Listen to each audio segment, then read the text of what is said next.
Hello friends, welcome back to my channel. আজ আমি death গেমের এপিসোড 3 এক্সপ্লেন করব।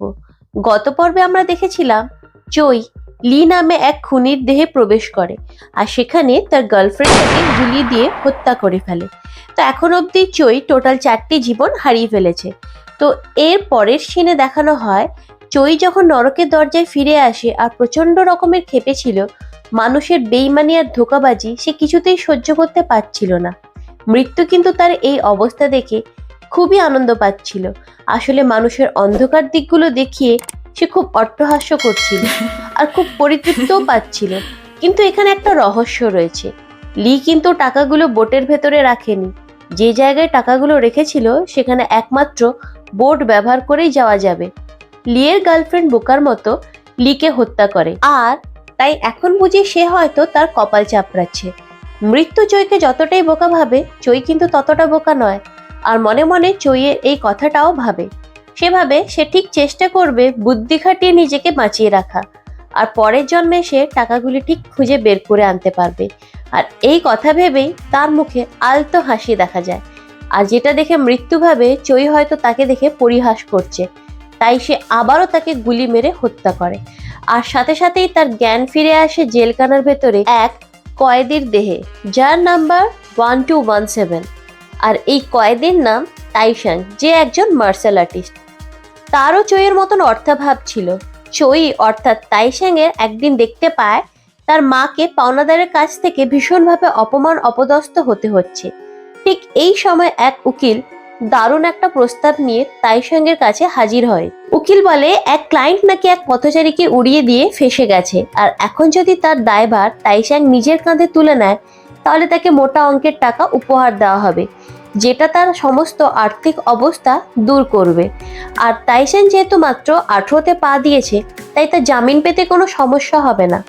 প্রস্তাবটা মনে ধরায় সে পুলিশের কাছে গিয়ে নিজে থেকেই ধরা দেয় আর মিথ্যে কথা বলে। কিন্তু এর পরের দৃশ্যে দেখা যায় তাইশাং খুব বিপদে পড়ে যায় যখনই পথচারী দুর্ঘটনায় মারা যায়। ফলে উকিলে দেওয়ার কথা মতো অল্প শাস্তির বদলে তাকে 2 বছরের জন্য সশ্রম কারাদণ্ড প্রদান করে আদালত। আর মার্শাল আর্টিস্ট হওয়ার স্বপ্নটাও পূরণ হয় না। এর পরের দৃশ্যে দেখানো হয় চই যখন ওই ছেলের দেহে প্রবেশ করে তখন তাকে আরো কয়েকটা কয়েদির সাথে মারামারি করায় শাস্তি দেওয়া হচ্ছিল। শাস্তির মেয়াদ শেষ হলে সে যখন নিজের সেলে ফিরছিল, আর তখনই সে কয়েদির সাথে আমাদের পরিচয় হয়। আর সেই ছেলেটা আর কেউ নয়, কেয়ন, কে খুন করা জিশান, যাকে আমরা এর আগের পর্বে দেখেছি।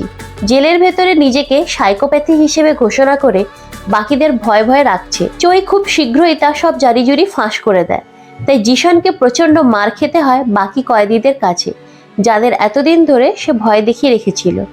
চই নিজেও অবশ্য তাকে মারতে ছাড়েনি, কারণ যেহেতু কেয়নকে হত্যা করায় আগে থেকে জিশানের প্রতি রাগ জমেছিল চইয়ের। জেলখানার ভিতরে চইয়ের একমাত্র শত্রু কিন্তু জিশান ছিল না। হঠাৎ করে একদিন বেশ কিছু লোক জেলের ভেতরে কাঠের কাজ করার সময় চইয়ের ওপরে হামলা করে। তবে প্রশিক্ষণপ্রাপ্ত একজন মার্শাল আর্টিস্ট হওয়ার জন্যে বিপক্ষ দলের সাথে নিষ্ঠুর গুন্ডা থাকা সত্ত্বেও মুখোমুখি লড়াইতে তার সাথে কেউ পেরে ওঠে না। আর সেই সময় চইয়ের এক কয়েদি বন্ধু দৌড়ে এসে সাহায্য করার জন্য। ততক্ষণে গোটা বাহিনীকে মেরে পিটিয়ে তক্তা বানিয়ে দিয়েছে চই। আসলে এই লোকগুলো কিন্তু ওই উকিলের নির্দেশেই চইয়ের ওপরে হামলা করতে এসেছিল। কারণ চই টাইশাংয়ের দেহে ধারণ করার আগেই টাইশান একদিন উকিলকে জেলে ডেকে নিয়ে এসে বলে তাকে প্রাথমিক চুক্তির বাইরেও আরো বেশি কিছু টাকা দিতে হবে, যেহেতু এখন 2 বছরের জন্য জেলে আটকা পড়বে সে। স্বাভাবিকভাবে উকিল তার এই প্রস্তাবটা হুমকি বলে মনে করে টাইশানকে শেষ করে দেওয়ার প্ল্যান করে। কিন্তু এখন দেখা যাচ্ছে উকিলের এই প্ল্যানটাও সম্পূর্ণরূপে ব্যর্থ হয়। এর পরের দৃশ্যে দেখানো হয় চই আর তার কয়েদি বন্ধুটি যখন একসাথে বসে আড্ডা মারছিল, বন্ধু তাকে জিজ্ঞাসা করে চই তার পাপের জন্য অনুশোচনা বোধ করে কিনা। অবশ্যই তার বন্ধুটি গাড়ির দুর্ঘটনার কথাটি জিজ্ঞাসা করছিল, কিন্তু চইয়ে উত্তর দেয় তার নিজের আত্মহত্যাকে কল্পনা করে। সে বলে প্রথমে তার কাজটি উচিত বলে মনে হলেও এখন মনে হয় কাজটা বড্ড বড় ভুল হয়ে গেছে। কারণ নরকের দর্শন চইকে উপলব্ধি করিয়েছে জীবনে যে কোনো ধরনের দুঃখ কষ্ট এই নরক দর্শনের তুলনায় কিছুই না। অথচ বেঁচে থাকলে পরিবর্তনের একটা সুযোগ ছিল তার কাছে। এইভাবে ধীরে ধীরে তাইশাং অর্থাৎ চইয়ের 2 বছরের সাজা শেষ হয়ে আসে। মুক্তির দুদিন আগে রাতের বেলায় হঠাৎ করে জিশানের মাথায় ভূত চাপে চই অর্থাৎ তাইশানের উপরে বদলা নেওয়া। তাই সে একটা কলমকে ছুরির মতন অস্ত্রে পরিণত করে, কিন্তু তার ভাগ্যটা খুব খারাপ। চই সেটা দেখে ফেলে। জিশানকে হয়তো এরপরে মেরে ফেলতো সে, কিন্তু মেরে দিলে সে তাহলে জেলখানা থেকে বেরোতে পারতো না। তাই চই তখন বুদ্ধি করে জিশানকে তার স্কুলের এমন কিছু কথা বলে যা তার জানার কথা নয়। আর তাইশানের মুখে এইসব কথা শুনেই জিশান প্রচন্ড ঘাবড়ে যায়। তখন তাইশান তাকে বলে এই কথাগুলি কেওনের ভূত এসে তাকে বলে গেছে, আর এখন ভূতটাকে জিশানের পেছনেই সে দেখতে পাচ্ছে। আর জিশানের মনে তখন কেওনকে খুন করার অপরাধ বোধের সাথে সাথে প্রচন্ড পরিমাণে ভয় ঢুকে যায়, ফলে মানসিক ভারসাম্য পুরোপুরি হারিয়ে ফেলে সে। এর পরের দৃশ্যে দেখানো হয় জেল থেকে মুক্তি পাওয়ার পরে বাইরে এসে দেখতে পায় সেই উকিল টাকা নিয়ে তার জন্য অপেক্ষা করছে, কিন্তু চই এতদিনে যথেষ্ট শিক্ষা পেয়ে গেছে। তাই সে বুঝতে পেরেছিল এই লোকের কাছ থেকে টাকা নিলে ভবিষ্যতে তার কাছ থেকে আরো কষ্ট পেতে হবে। তাছাড়া তার কাছে লুকানো এক জায়গায় 10 বিলিয়ন টাকার খোঁজ রয়েছে, যেটা আমরা আগের পর্বে দেখেছিলাম।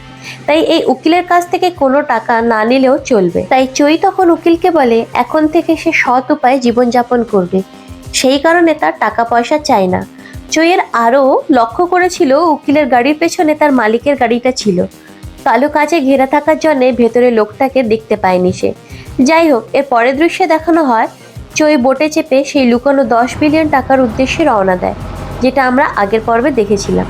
চইয়ের এখানে মনে থাকার কারণ সে শুধু দেহগুলি ধারণ করেছে, কিন্তু তার স্মৃতি একই আছে। এরপরে সে টাকাগুলি উদ্ধার করে নিজের বাড়িতে চলে আসে, আর সেখানে টাকা গুনে সে খুশি হয়। যখন ঘুমিয়ে পড়ে হঠাৎ করে তার মায়ের কোমল হাতের ছোঁয়ায় ঘুম ভেঙে যায়। যদিও সে ভদ্রমহিলা তাইশানকে কিছুই বলে না, এমন সময় রিংটোন বেজে ওঠায় হঠাৎ করে ঘুম ভেঙে যায় তার। অর্থাৎ মাকে এতক্ষণ স্বপ্ন দেখেছিল সে, আর ফোনটা করেছে আসলে তাইশানের মা, যেটা চইকে তার নিজের মায়ের কথা মনে করিয়ে দেয়। আর মায়ের কথা মনে করে ভীষণভাবে কষ্ট পায় সে। চোখ দিয়ে টপ টপ করে জল গড়িয়ে পড়ে, কারণ সে আত্মহত্যা করার পরে তার মায়ের কোনো খোঁজ পায়নি। কিন্তু কেন সে তার মায়ের কাছে যায়নি সেটা আমরা একটু পরেই জানতে পারবো। এরপরে দেখতে পাই চই তাইশানের মায়ের জন্য বেশ কিছু টাকা ব্যাগে ভরে ব্যাগটি ওখানে রেখে চলে আসে, কারণ চই জানতো তাইশানের দেহ ধারণ করে বেঁচে থাকতে হলে এই মহিলা তার ছেলেকে কখনোই দেখতে পাবে না। এক্ষেত্রে অত্যন্ত সেই মহিলাকে আর্থিকভাবে স্বাবলম্বী করার প্রয়োজন ছিল। এরপর চই বাকি টাকাগুলো একটি পাবলিক লকারে জমা করে দেয়, যা 4 দিন পর্যন্ত ব্যবহার করা যাবে। 4 দিন পরে না আসলে ওই গচ্ছিত অর্থগুলি সরকারের কাছে চলে যাবে। সে যখন তাইশানের মাকে টাকাগুলি দিয়ে ফিরে আসছিল, অন্ধকার গলিতে তার উপর হঠাৎ করে ছুরি দিয়ে হামলা চালায়, কিন্তু চই তখন প্রস্তুত ছিল না বলে ভয়ানকভাবে আহত হয়ে যায়। লোকটা তাকে বলে 2 বছর আগে তার মেয়েকে গাড়ি দুর্ঘটনায় মেরে দেওয়ার জন্য চইকে অর্থাৎ তাইশানকে সে হত্যা করবে। লোকটি দ্বিতীয়বার ছুরি নিয়ে তাকে মারতে গেলে তাইশান লোকটিকে বলে ওঠে সে তার মেয়েকে মারেনি, সেটা অন্য এক ব্যক্তির কাজ ছিল, কিন্তু তার পরিচয়টা সেই লোকটাকে দেওয়া হয় না। এরপরে দেখা যায় তার সেই কয়েদি বন্ধু খুঁজতে খুঁজতে সেখানে হাজির হয়, ফলে লোকটা ভয় পেয়ে ওখান থেকে পালিয়ে যায়। চই যখন দেখে তার বন্ধু সেখানে তাকে সাহায্য করতে এসেছে, তখন আমরা দেখি ওই ছেলেটি আসলে ওই উকিলের দলের সদস্য। চইয়ের সাথে বন্ধুত্ব করে সঠিক সময়ের অপেক্ষা করে তাকে খুন করার জন্য। সেদিন জেলে সে আসলে চইকে বাঁচাতে যায়নি, গেছিল খুন করতে, কিন্তু তার লোকেরা আগেই যখন মার খেয়ে হার স্বীকার করে তখন সে ওখানে থেমে যায়। কিন্তু এখন আর সেই সমস্যা ছিল না।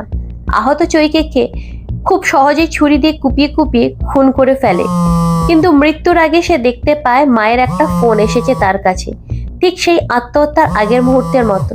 কিন্তু সেবারের মতন এবারেও ফোনটা ধরার আগেই মারা যায় সে। এরপরে দেখা হয় চইয়ের প্রাণ আবারও নরকের দরজায় ফিরে আসে। এবার সে আগের বারের মতন চিৎকার চেঁচামেচি করে না, তার বদলে ভীষণভাবে কাঁদতে শুরু করে মায়ের কথা ভেবে। মৃত্যু তাকে বলেছিল চইকে এখন থেকে প্রতিটা মুহূর্তে উপলব্ধি করানো হবে তার আত্মহত্যার সিদ্ধান্তটা কত বড় ভুল ছিল, যেটা সে এখন হাড়ে হাড়ে টের পাচ্ছে। ঘড়ির কাঁটাও এদিকে 7-এর ঘরে নেমে আসে, অর্থাৎ চইয়ের আর নতুন 12টি জীবনের মধ্যে 5টি জীবন শেষ করে ফেলেছে। এদিকে মৃত্যু কিন্তু তাকে উপহাস করতে ছাড়ে না। চইয়ের অবস্থা দেখে সে বলে ওঠে স্বার্থপরতা চইকে এমনভাবে অন্ধ করে ফেলেছিল, অন্যদের দুঃখ এর আগে কখনো সে টের পায়নি।